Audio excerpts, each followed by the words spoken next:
Joining us now to talk about that and more, Steve Sosnick. He is chief strategist at Interactive Brokers. Steve, good to have you back on. You always seem to be in the right place at the right time because we're going to have you on to talk about something else. But I'm very glad you're here because tell our viewers and listeners how much trade and these deals and trade talks matter to the macro market. In theory, Brian, they should matter a lot, but I think a lot of it is priced in. I was watching the movement of the S&P while the Treasury Secretary was talking. It didn't move very much, despite the fact because it already has. Exactly.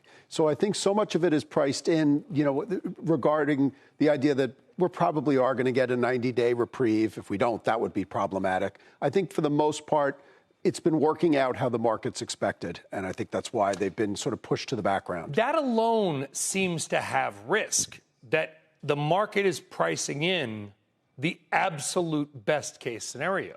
What if we don't get that? Well, then buckle up, because I think it was fairly telling when we got the deal with the EU that the market yawned. And that's basically the markets tell that was what was expected anyway. It's kind of why the market is really meandering today, despite the fact that the sounds coming out of Stockholm are relatively promising.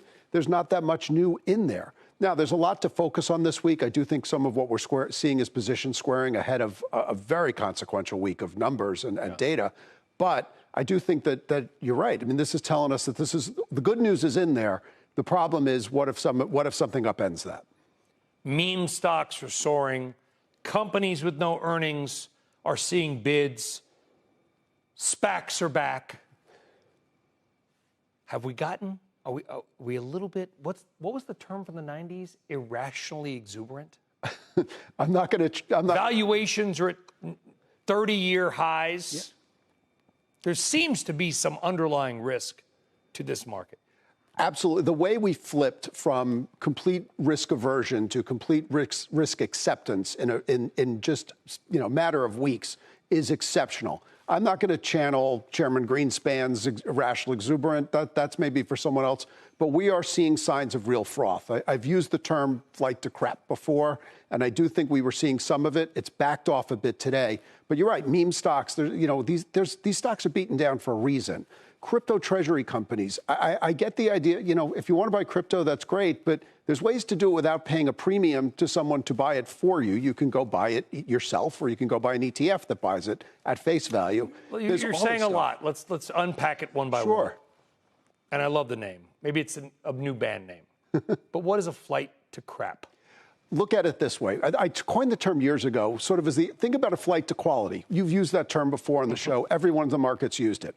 Well, what's the opposite of a flight to quality? Where you're just looking to, rather than looking to go risk off as much as you can, you're trying to go risk on as much as you can. And to a certain extent, taking risk has worked for people dramatically. Individuals were the ones buying the market for the most part in April, rushing in as the building were on fire, so to speak, and it worked for them. And pretty much any risky trade that they've taken on has worked for them. And so if something keeps working for you, you're going to keep doing it, and you're going to keep doing it in size. And so as a result, you're seeing people assuming risks.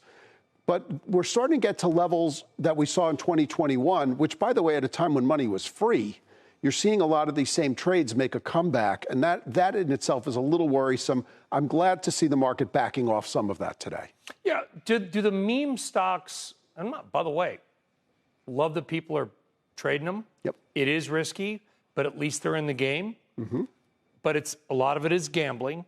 Yes. Not investing. Correct? The idea being, I'm going to buy a share of no earnings corporation for $1, sell it to somebody else for $2. And to your point, as long as I can keep doing that, why wouldn't I keep doing that? Well, that's what it is. Unfortunately, in some of that case, it's sort of a greater fool theory, where you're just trying to outrun the next guy. And what we saw with these latest crop of meme stocks was that options activity would pick up the day before, and I wrote about this on our IBKR campus website. You can read about it. But basically, we picked up the fact that the options activity was gunning for them the day before. Then the social media would hit. The interesting problem, though, is they would peak like 5 minutes after the open. So it was clear that someone was just using that opportunity, using the new people as a source of liquidity. People get tired of that very quickly, which is why it ended very quickly. But, when some of these companies are beaten up for a reason, I looked at Kohl's, where the bonds are trading at around 65, 70 cents on the dollar, which is the bond market's way of telling you this company has got some troubles ahead. Yeah. But yet the stock doubled in 10 minutes. Not because people